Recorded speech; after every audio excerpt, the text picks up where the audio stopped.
बिस्मिल्लाहिर्रहमानिर्रहीम। अच्छा बेटा, नेक्स्ट हमारा टॉपिक है general characteristics of alkali metals. तो हमारे सिलेबस में भी चूंकि शामिल है ग्रुप नंबर 1A और फिर group number 2A alkaline earth metal. और हर ग्रुप की जो है ना जनरल करेक्टरिस्टिक्स जो है वो हमारे सिलेबस आउटलाइन में भी मेंशन की हुई है ना। तो ये आपने लॉन्ग क्वेश्चन वगैरह के हवाले से या इसमें जो MCQ शॉर्ट बनते हुए वो आपने ज़रूर करने हैं। तो पहले हम डिस्कस करते हैं जी general characteristics for alkali metals. उसमें पहले आता है फिजिकल प्रॉपर्टीज। तो फिजिकल प्रॉपर्टीज में मेंशन है कि ये सॉफ्ट होती हैं, मेलिएबल हैं और लाइट मेटल्स हैं। मासेस इनकी कम होती हैं। फिर मेलिएबल और डक्टाइल का वर्ड आपने पढ़ा हुआ है कि मेटल्स की एक प्रॉपर्टी होती है कि उनके पास मेलिएबिलिटी और डक्टिलिटी ना, दो प्रॉपर्टी, मेलिएबल भी होती हैं और डक्टाइल भी होती हैं। यानी उनमें मेटेलिक बॉन्ड इस तरह का होता है कि आप अगर उसके ऊपर फोर्स लगाते हैं तो एक लेयर एटम्स की जो दूसरी लेयर के ऊपर स्लिप हो जाती है, तो आप उसको रॉड की शेप में ले जाएं, शीट्स की शेप में ले जाएं, तो वो आप मूव करवा सकते हैं ना। और दूसरा वो ये जो अल्कली मेटल्स हैं ये सॉफ्ट हैं कि इनमें जो मेटालिक बॉन्ड है सही, लेकिन इतना मजबूत नहीं है कि उसको काफ़ी ज़्यादा हार्ड बना दे। तो वो सॉफ्ट हैं, नेचर में होते हैं। और फिर first three being light enough to float upon water, के जो पहले तीन इसके मेंबर हैं, सोडियम है, पोटेशियम है, रुबिडियम है, कि ये जब इनको पानी में आप ऐड करते हैं तो पानी के साथ ये रिएक्शन भी करते हैं, हाइड्रोक्साइड और हाइड्रोजन गैस बनाते हैं। लेकिन चूंकि मास हल्की होने की वजह से ये पानी में डूबती नहीं है मेटल, बल्कि पानी की सरफेस के ऊपर ही तैरती रहती है। और जैसे ऊपर बात की कि सॉफ्ट हैं, इतने सॉफ्ट हैं कि can be easily cut with knife, कि हम उसको चाकू से ही काट सकते हैं, इतने वो सॉफ्ट होते हैं, लोहे की तरह हार्ड नहीं है, सॉफ्ट है। और तीसरे नंबर पे freshly cut surface has a bright silvery lustre, कि फ्रेशली कट जो सरफेस होगी इनकी, फ्रेशली कट का लफ्ज बस इसलिए यूज कर रहे हैं कि चूंकि बड़ी बड़ी मेटल्स जो है ना वो रेक्टिव मेटल्स हैं, अल्कली मेटल जो है, तो हवा के ऑक्सीजन के साथ रिएक्शन करके ऑक्साइड बनाते रहते हैं और वो ऊपर एक लेयर अपने ऊपर जो है ना वो बना लेते हैं, जिसकी वजह से उनकी सरफेस जो है वो डल सी हो जाती है। तो वो कह रहे हैं जब आप फ्रेशली कट करेंगे उसको, यानी ऊपर से वो ऑक्साइड वाली लेयर उतार दें तो अंदर से फ्रेश मेटल निकल आएगी, तो वो आपको ब्राइट सिल्वरी लस्टर यानी चमक वाली नजर आएगी। तो ये इसकी फिजिकल प्रॉपर्टीज हो गई। ठीक हो गया। इसके अलावा अच्छा, इसमें MCQ ये शॉर्ट तो नहीं इसमें इतना, पर ये पॉइंट आप जहन में जरूर रखें, इंपॉर्टेंट इतने क्वेश्चन ये इसमें नहीं बनता। अच्छा, दूसरे नंबर पे इसका जो सेकंड ये पैराग्राफ है इसके अंदर मेंशन है दूसरी लाइन में कि low melting and boiling points हैं। ठीक हो गए। और उसकी वजह अगर ये शॉर्ट क्वेश्चन को बना ले तो आप कह सकते हैं कि वीक जो मेटालिक बॉन्डिंग कमजोर होने की वजह से इतने ज्यादा high melting point boiling point नहीं है।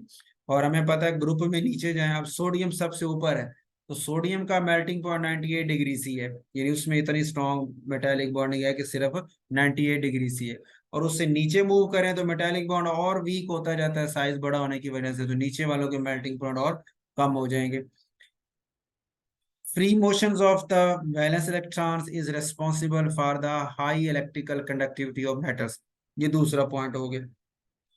एक हो गया low melting and boiling point का MCQ ये शॉर्ट क्वेश्चन, और दूसरा high electrical conductivity of metals का पॉइंट हो गया कि ये इनमें वैलेंस इलेक्ट्रॉन इनके मौजूद होते हैं, वो इजीली ये डोनेट कर देते हैं, लूज कर लेते हैं, जो फ्री इलेक्ट्रॉन की फॉर्म में मेटल की बॉडी में मूव करते रहते हैं, जिसकी वजह से इनकी इलेक्ट्रिकल कंडक्टिविटी काफी हाई होती है। ठीक हो गया। नेक्स्ट पैराग्राफ में इसका MCQ ये शॉर्ट क्वेश्चन बनता है कलर टू द फ्लेम, कि फ्लेम को ये में इनको लेके जाएं तो कलर देते हैं। आपको याद होगा उस दिन प्रैक्टिकल में भी हमने ये परफॉर्म किया था फ्लेम टेस्ट के हवाले से, कि सोडियम का और बेरियम का हमने टेस्ट किया था। तो वो भी इसी तरह है कि जब वो फ्लेम में आप लेके जाते हैं तो इलेक्ट्रॉन ऑक्साइड करते हैं लो एनर्जी लेवल से हाई एनर्जी लेवल पे, और फिर वहां से जब वो वापस आते हैं तो एनर्जी का जो डिफरेंस है उसके मुताबिक वो रेडिएशन एमिट करते हैं, और वो किसी विजिबल रीजन के अंदर आ रही होती है ना, विजिबल रीजन में कोई खास कलर दे रही होती है।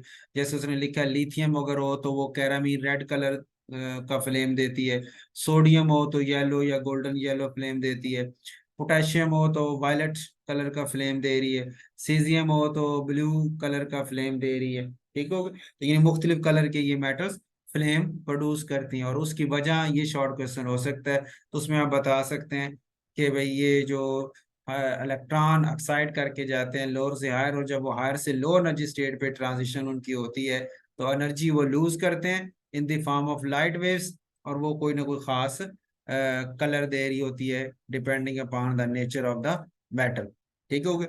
उसके बाद है जी रिएक्शंस। रिएक्शंस के अंदर एक आपका इंपॉर्टेंट शॉर्ट क्वेश्चन बन जाता है कि reactivity of these metal increases with increase in atomic number, यानी डाउन द ग्रुप जाए तो रिएक्टिविटी बढ़ती जा रही है। उसकी वजह क्या है?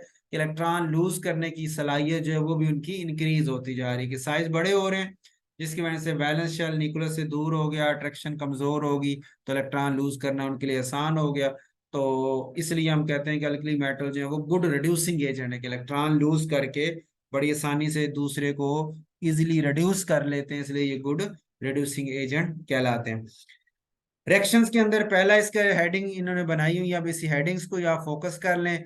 वर्डिंग यही सारी ऐसा जो रटा लगाने की जरूरत नहीं है, ये आपको लिखने की, बस आप पॉइंट नोट करें कि भी वो उसमें बताना क्या चाह रहा है। तो अब ज्यादातर आप जितनी भी हेडिंग्स पढ़ेंगे उसमें अमूमन एक तो ये होगा कि सारी अल्कली मेटल्स ही एक लाइन में खड़ी हुई होंगी रिएक्शन में, या ये होगा कि लिथियम का बिहेवियर कुछ और होगा और बाकी अल्कली मेटल्स का बिहेवियर कुछ और होगा, तो वो हम बता देंगे। ठीक हो गए दो। या तीसरा, बाकी अल्कली मेटल में को थोड़ा थोड़ा फर्क आ रहा है तो उस फर्क को हम मेंशन कर देंगे। बस यही चीजें आपने हर हेडिंग के नीचे मेंशन करनी। जैसे पहली हेडिंग है एक्शन ऑफ एयर और ऑक्सीजन। अब इसमें हम कहते हैं कि लिथियम जो है वो ऑक्सीजन से रिएक्शन करे तो नॉर्मल ऑक्साइड बनाती है, लेकिन जो बाकी है सोडियम है वो पर ऑक्साइड बनाती है, जो पोटेशियम है या रुबिडियम है या सीजियम है वो सुपर ऑक्साइड बनाते हैं। बस यही आपने मेंशन करना है इसमें। ठीक होगी। दूसरी हेडिंग है रिएक्शन विद वाटर।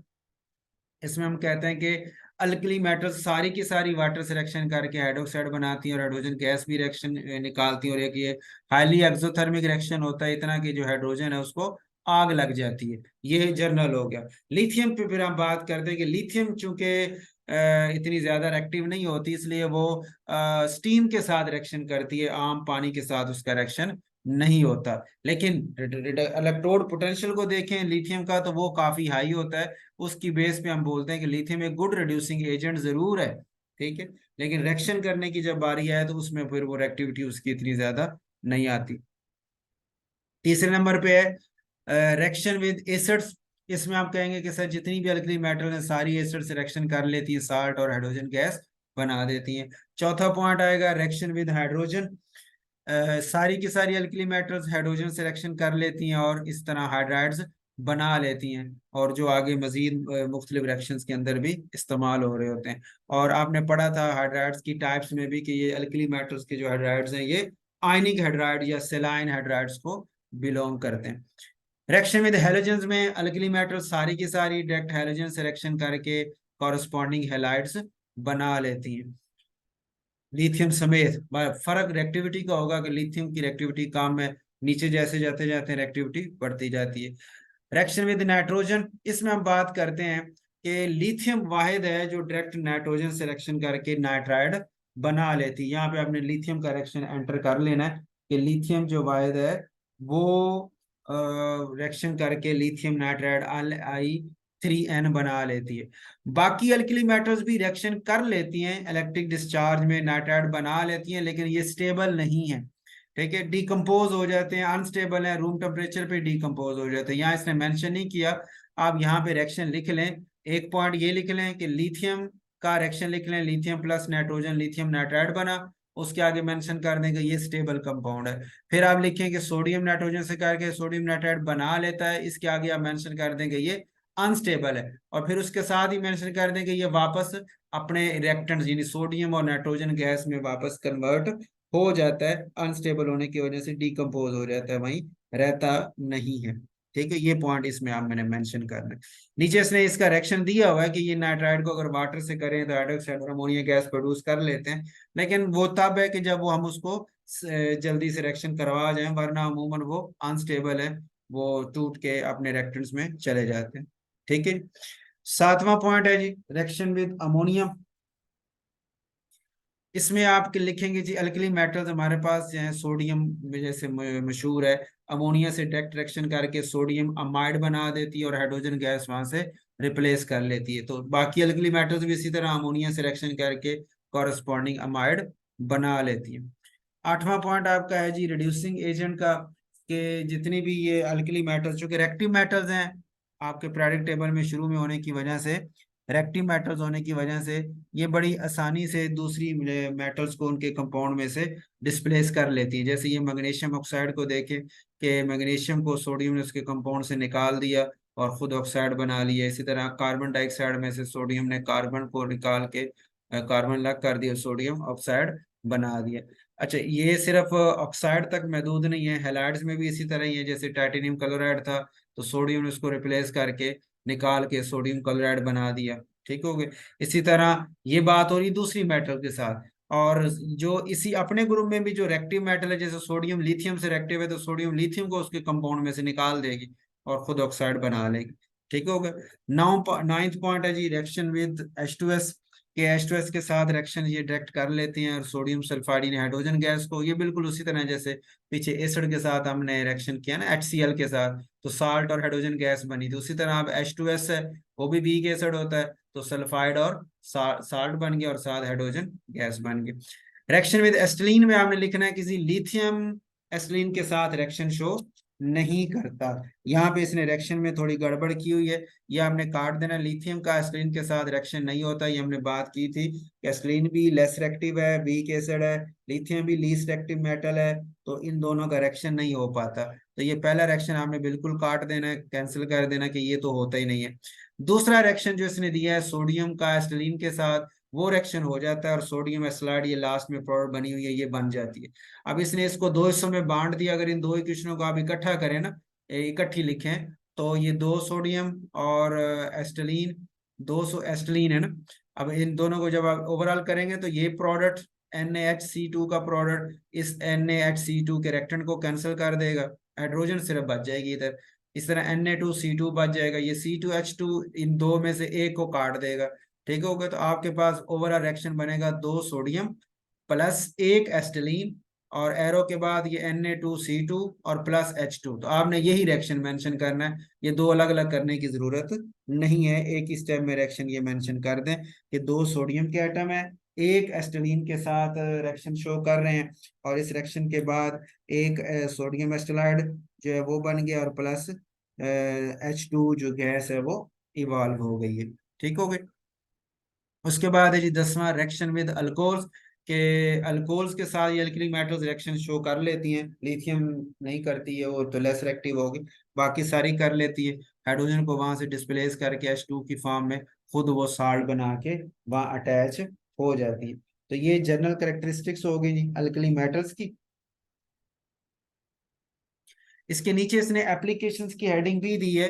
तो एप्लीकेशन में इंपॉर्टेंट कोई क्वेश्चन वैसे नहीं इसमें आ रहा, MCQ या शॉर्ट क्वेश्चन में एक नज़र आप जरूर देख लें कि अल्कली मेटल जैसे सोडियम या दूसरी मेटल फोटो इलेक्ट्रिक सेल्स में इस्तेमाल होती हैं, या सोडियम और लेड का अलॉय होता है ना Na4Pb, चार सोडियम एक लेड के साथ जुड़ी हुई होती हैं। और वो टेट्रा इथाइल लेड जब हम उनको रिएक्शन करवाते हैं इथाइल क्लोराइड के साथ, तो टेट्राइथाइलेट बनता है जो एंटी नॉकिंग एजेंट के तौर पे इस्तेमाल होता है।